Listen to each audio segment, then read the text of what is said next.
SER Podcast. Tanto el Banco Central Europeo como la Reserva Federal en Estados Unidos están pidiendo a los bancos que revisen cómo de expuestos están al Credit Suisse, que se ha hundido hoy en la bolsa más de un 24%, tiene la cotización en mínimos históricos, después de que su primer accionista le haya cerrado el grifo y le haya dicho que no va a invertir más en la entidad. Llueve sobre mojado tras el terremoto que se desató el lunes con la quiebra del Silicon Valley Bank, y el pánico ha cundido hoy también en las bolsas europeas. La entidad suiza, la segunda más importante del país, ha pedido ya el apoyo del Banco Central Suizo como medida de emergencia para intentar sobrevivir. Esta noche vamos a analizar cómo nos afecta este estallido. Lo vamos a hacer en Hora 25, hoy por Ser Más y en los móviles, porque en la SER, a partir de las 8:30, 7:30 en Canarias, tenemos Carrusel. Gallego, buenas tardes. Buenas tardes, con el partido de vuelta a octavos de final de la Champions, Real Madrid-Liverpool. Este es el 11 que pone Carlo Ancelotti: Courtois en la portería, Carvajal, Militao, Rüdiger, Nacho en defensa. Camavinga será el mediocentro acompañado de Kroos y Modric. Arriba Valverde, Benzema y Vinicius. Recordemos, el Real Madrid ganó 5-2 en la ida. También a esta hora, a las 9, comenzará el Nápoles-Eintracht de Frankfurt. El tiempo, Jordi Carbón. Buenas tardes. Mañana podremos disfrutar de tiempo soleado con temperaturas más altas que hoy las máximas, pero cuidado porque la próxima noche, también mañana a primeras horas, va a hacer un poco más de frío que hoy. Después, durante la tarde, máximas alrededor de los 20 grados, superándolos con facilidad en el Cantábrico más oriental, máximas de más de 25 grados en el Valle del Guadalquivir. Dos excepciones a esta situación: en el Mediterráneo, en algunos momentos bancos de niebla en el litoral, que refrescarán el ambiente, y en Galicia la lluvia ganará protagonismo, sobre todo durante la tarde. Empieza Hora 25. Estaban las autoridades financieras de Estados Unidos tratando de apagar el fuego por la quiebra de Silicon Valley Bank, que hundió hace 2 días las bolsas de medio mundo, cuando ha llegado otra turbulencia enorme que ha hecho hoy cundir el pánico en los mercados.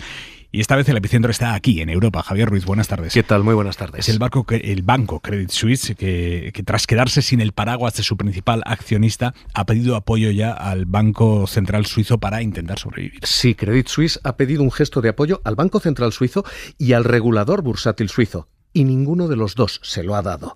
Ha llegado después de que Credit Suisse esta mañana confesara que sus cuentas estaban infladas, y ha llegado después de que haya perdido un 30% a lo largo del día, haya cerrado perdiendo un 24% hoy, y que se acumulen pérdidas del 35% de valor este año, el 85% en los últimos 2 años. Así que lo que ha hecho Credit Suisse es engordar el miedo en el sector bancario, y pese a que su consejero delegado Corner decía literalmente que sigue siendo un banco sólido, We are a globally systemically important bank, and what that means is we operate. Lo cierto es que Credit Suisse ha hundido a toda la banca europea. Société Générale ha cerrado perdiendo un 10%, BNP Paribas ha cerrado perdiendo un 12%, Deutsche Bank, la banca alemana sólida, un 9% abajo, ING hundida también, y en España bancos como el Sabadell, como el BBVA han perdido más del 10%. Así que efecto bola de nieve.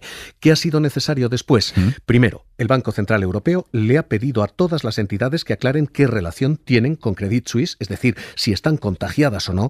Y segundo, los gobiernos, aquí lo hacía Nadia Calviño, han tenido que salir a asegurar que sus sistemas financieros son sólidos. Esta situación de volatilidad en los mercados financieros se encuentra con un mercado bancario, un sistema bancario español que tiene un marco reforzado tanto de supervisión como de regulación. Ha hablado también el ministro italiano, ha hablado también la ministra francesa, todos están diciendo lo mismo: no hay contagio, calma de momento, pero el Banco Central Europeo quiere saber exactamente cuántos negocios tienen nuestros bancos con el que hoy está tocado, con Credit Suisse. Y las bolsas a plomo, efectivamente. Pablo Anzola, vamos a concretar exactamente cómo han sido las caídas de hoy. Buenas tardes. ¿Qué tal? Buenas tardes, Aymar. Pues desde noviembre de 2021 hasta esa fecha hay que remontarse para encontrar el día en el que el índice español caía más que hoy. Lo hace arrastrado el IBEX por el desplome de los grandes bancos, lo contaba Javier, cuando parecía que se recuperaban, han vuelto las caídas de hasta doble dígito en algunas entidades españolas. Sabadell un 10,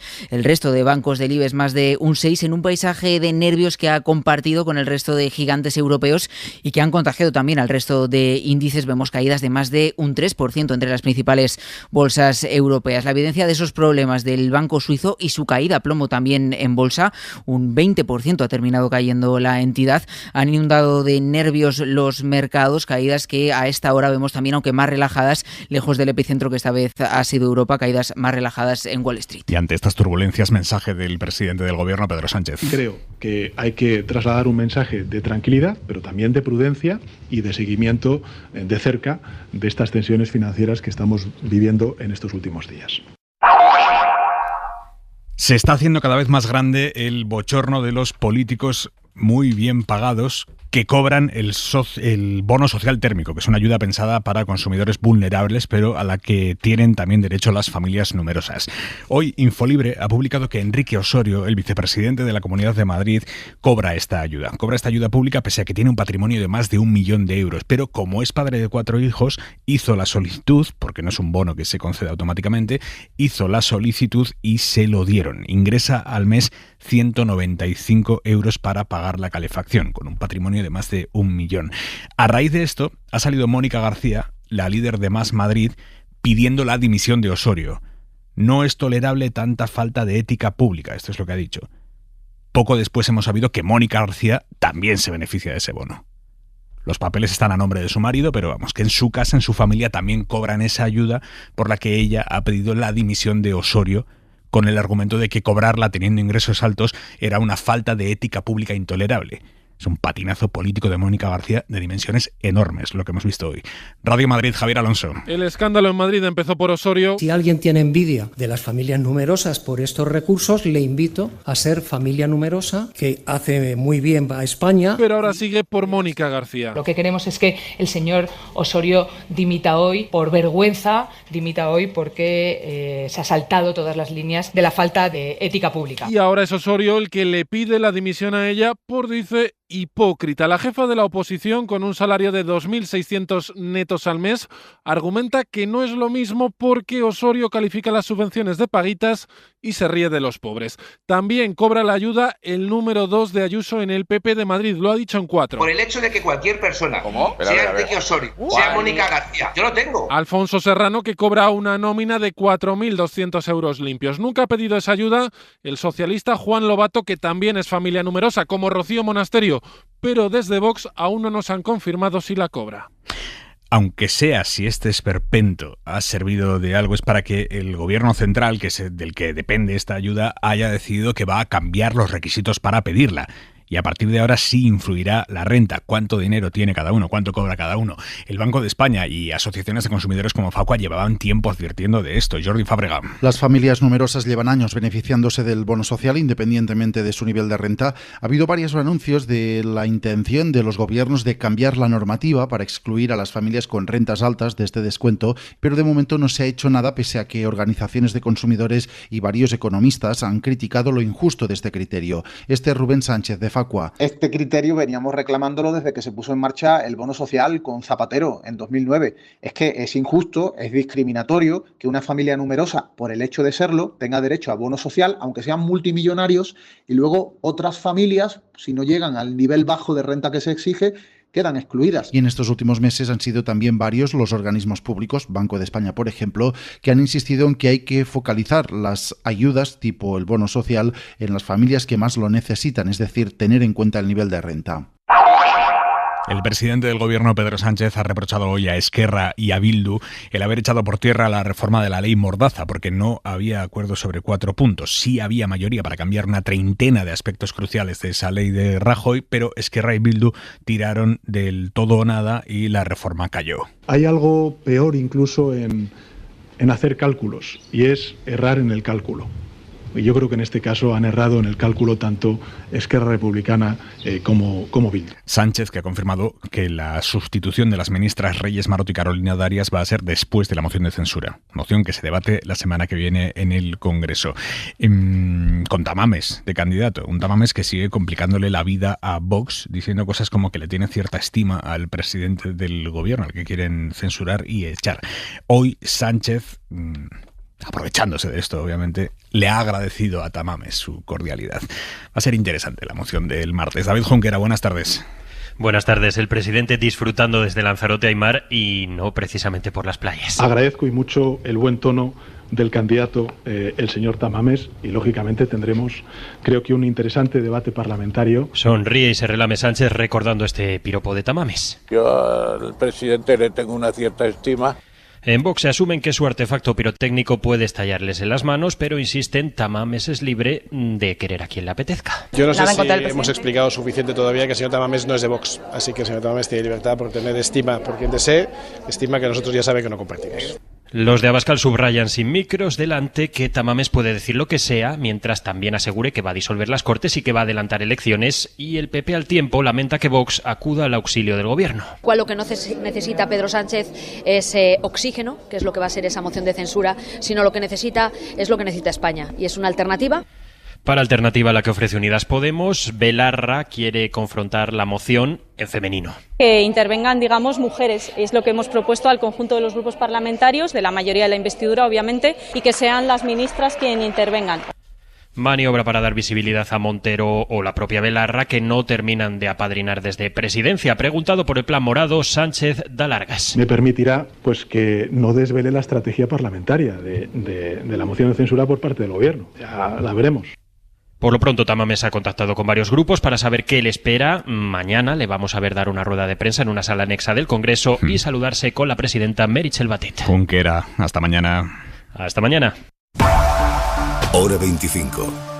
Aimar Bretos.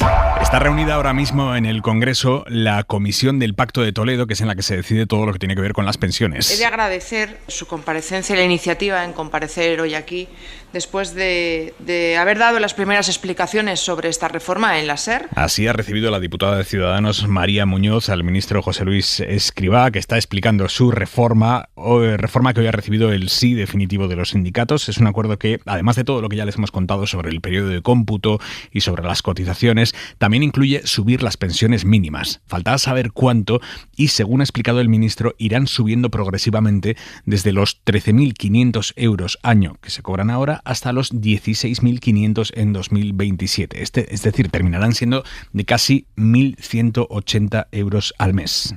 Establecer una referencia, digamos, para asegurar niveles mínimos y que sean además se haga de una forma progresiva y fiscalmente asumible, yo creo que es un elemento muy importante que está en la norma y que hemos acordado desde distintos grupos en algunas ocasiones y también por parte de las organizaciones sindicales. Allí en el Congreso, siguiendo este debate de la Comisión del Pacto de Toledo, está Elsa Llorente. Elsa.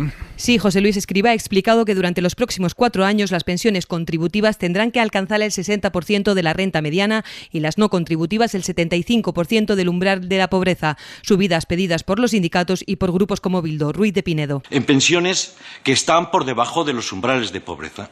Y eso es para nosotras uno de los elementos que es más importante. El ministro ha explicado cómo propone reforzar los ingresos para las pensiones cuando más se va a necesitar, en los años 2030 y 2040. A los socios de gobierno la música les suena bien. Jordi Salvador, Esquerra Republicana, Íñigo Barandiarán, PNV. Lo que sí que es verdad es que decía que empieza a cambiar la música. Y planteamos que había que destopar las máximas, se destopan, para que quien más tenga, más contribuya. Son elementos que nos que nos agradan y que apoyamos sin duda. La oposición dura con la norma. El Partido Popular, Ciudadanos y Vox han vuelto a pedir al Gobierno informes y datos. No apoyarán la reforma. Tomás Cabezón, Partido Popular. Y sin tener ni la memoria económica ni las proyecciones que han mandado Europa, y sin un solo dato oficial, así el Partido Popular no puede apoyarles. La norma se tramitará como proyecto de ley para que los grupos puedan realizar sus aportaciones. Ha ido Escrivá al Congreso con el sí de los sindicatos a su reforma debajo del brazo. UGT y comisiones han ratificado hoy el plan del que se ha descolgado a la patronal con argumentos que los sindicatos no entienden. Unai Sordo, comisiones. Decir que ese destope de bases o que esa cuota de solidaridad aleja el talento de España o va a suponer un impuesto al empleo es una frivolidad. Son medidas manejables, son medidas procedentes, son medidas que refuerzan la estructura de ingresos de la Seguridad Social y son medidas que no van a tener ningún coste en términos de creación de empleo. Todo lo contrario. El Partido Popular también habla de impuestazo, como ha hecho la patronal. Juan Bravo. Que es un no. Creo que es importante que dejemos claro que esto es un impuesto al trabajo y un impuesto al talento. Y lo que significa es que los trabajadores van a pagar más para acabar teniendo menos en el futuro. Ha contestado así el presidente Pedro Sánchez. Era evidente que después del posicionamiento de la gran patronal, pues la derecha política iba a anunciar su voto en contra. En fin, no hay tampoco grandes novedades en ver a un Partido Popular que de nuevo vota en contra de avances sociales. Muchas veces no se sabe quién marca el paso a quién, si la derecha política a la derecha económica o la derecha económica a la derecha política. Pero lo que sí que queda claro es que sintonía y sincronía hay total y absoluta entre ambas terminales, la derecha política y la derecha económica. Noticia de última hora en Israel. El presidente del país acaba de anunciar una reforma judicial alternativa a la que impulsaba el primer ministro Netanyahu y que tenía incendiado al país porque era una vía para controlar la justicia desde el gobierno.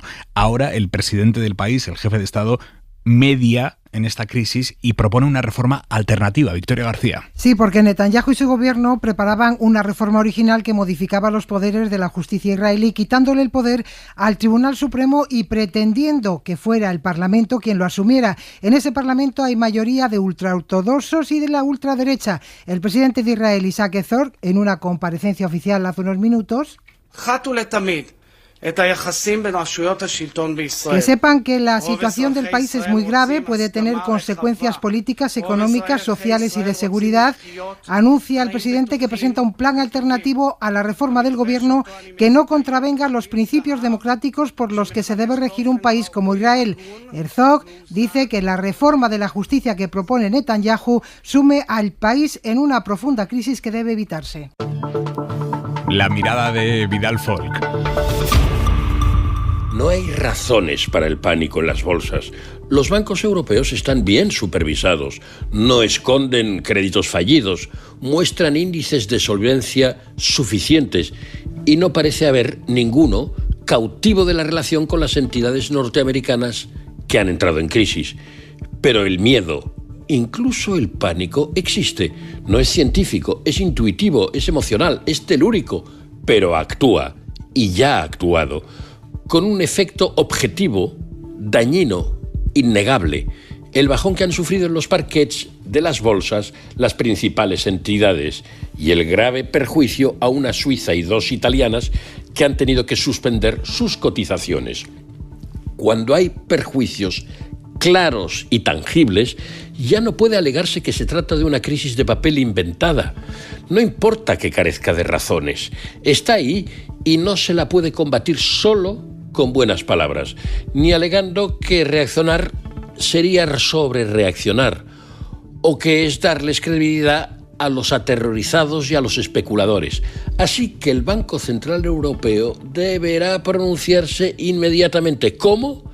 De momento, reconsiderando las nuevas alzas de tipos que tenía previstas para mañana, porque es mejor no endurecer más el entorno económico, que al cabo es el que sostiene a los bancos, y asimismo asegurando que ningún banco tendrá dificultades por falta de liquidez. También los ministros de Economía europeos deberían pronunciarse en colectivo y poner en marcha ya el Fondo de Garantía de Depósitos, que lleva mucho tiempo en el congelador. Es la última pata de la unión bancaria por estrenar y la más urgente en situaciones de turbulencias como la de hoy. Suscríbete a Hora 25. Todos los episodios y contenidos adicionales en la app de Cadena SER y en nuestros canales de Apple Podcast, Spotify, iVoox, Google Podcast y YouTube. Escúchanos en directo en la SER de lunes a viernes a las 8 de la tarde.